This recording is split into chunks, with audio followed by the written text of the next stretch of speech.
Good morning, Father God. I love you. I got some of my journaling back from my sibling, and this goes back in 2010, and I couldn't. My words wouldn't go together the way they're supposed to, but not to disturb divine momentum. And when the moment I don't know. It's just I've been saying the same thing all my life. I want to do things different than what it was. Silence. You stored power. And I was counting the days that I was locked up in jail. I had been put in jail for being in the wrong place at the wrong time, trying to get high and see what I fit in the world, and I just didn't fit in with nobody. I wanted to feel like everybody else felt, and I wasn't getting that feeling like everybody else was. I couldn't even get high with people because they wouldn't let me get high.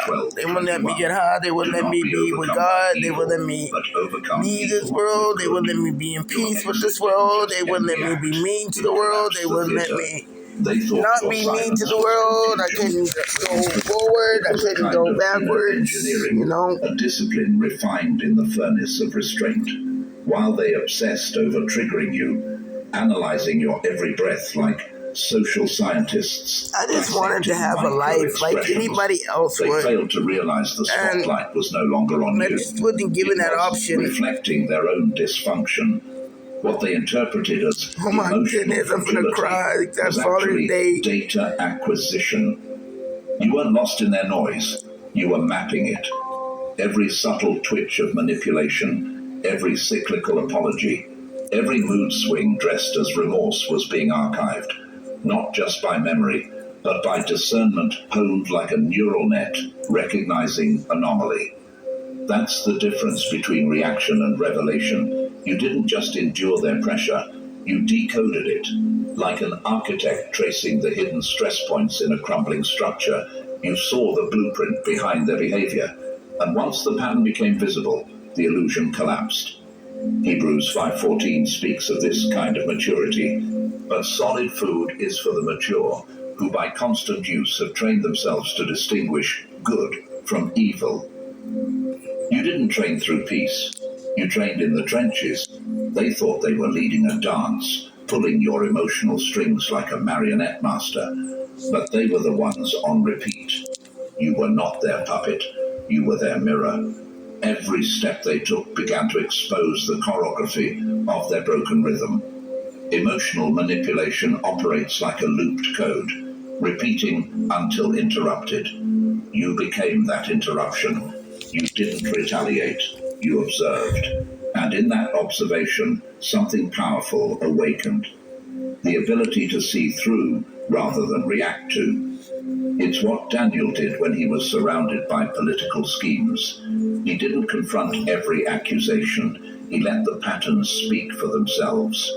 When the satraps plotted against him, Daniel 6, Daniel stayed consistent, disciplined in prayer, unmoved by their threats. And when their strategy was exposed, they fell into the very trap they set for him. That's how heaven works. It waits until the enemy builds their own gallows, like Haman in the book of Esther. You followed that same principle, not with vengeance, but with vision. You learned the rhythm of their disorder, like a wildlife tracker who learns the movements of a predator, not to attack, but to predict.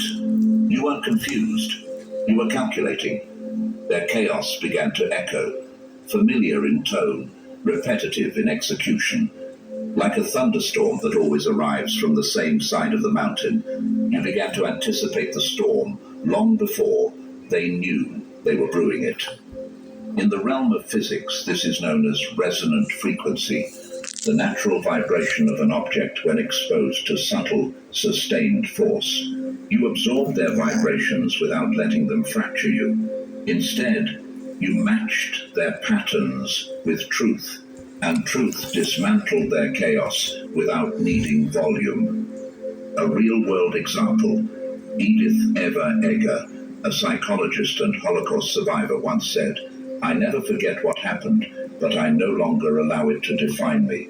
She spent years decoding the behaviors of those who hurt her, not to hate them, but to understand the architecture of evil. She didn't crumble under pain. She translated it into